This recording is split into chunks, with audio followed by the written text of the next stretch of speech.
पश्चिम बंगाल विधानसभा चुनाव में अभी वक्त बाकी है, लेकिन सियासत पूरे शबाब पर है।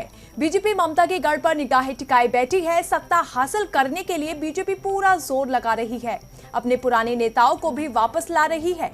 जी हां, बंगाल बीजेपी में एक ऐसे नेता की एंट्री होने जा रही है जो टीएमसी की सियासत से अच्छे से वाकिफ है, लेकिन इस चाल से बीजेपी की भी परेशानी बढ़ सकती है। यहां तक कि नौबत बगावत की भी आ सकती है। एक रिपोर्ट देखिए। टीएमसी से मुकुल रॉय को बीजेपी में शामिल कराना पार्टी को हमेशा भारी पड़ा है।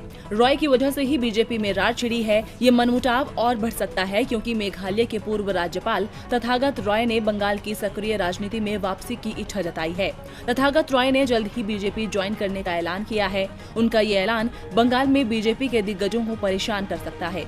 दरअसल मुकुल रॉय के आने से दिलीप घोष समेत कई नेता पार्टी में खुद को अलग महसूस करने लगे हैं। पिछले दिनों नेताओं ने कहा था कि पार्टी में अब हमें सम्मान नहीं दिया जा रहा है। इसी बगावत को देखते हुए कैलाश विजयवर्गीय को बीच में आना पड़ा था। उन्होंने कहा कि पार्टी में हर किसी को सम्मान दिया जा रहा है।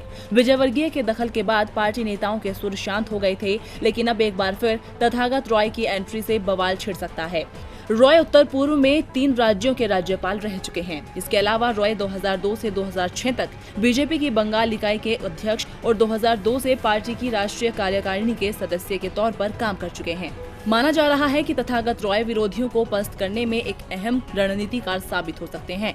बीजेपी बंगाल विधानसभा चुनाव में उनके राजनीतिक अनुभवों का पूरा लाभ उठाना चाहेगी, लेकिन जहां एक तरफ उसे बगावत का सामना करना होगा, वहीं रॉय की एंट्री बीजेपी का खेल भी बिगाड़ सकती है।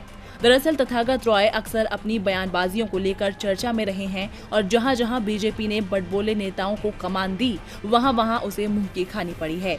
राजस्थान से लेकर झारखंड और छत्तीसगढ़ तक बीजेपी को हार का सामना करना पड़ा है।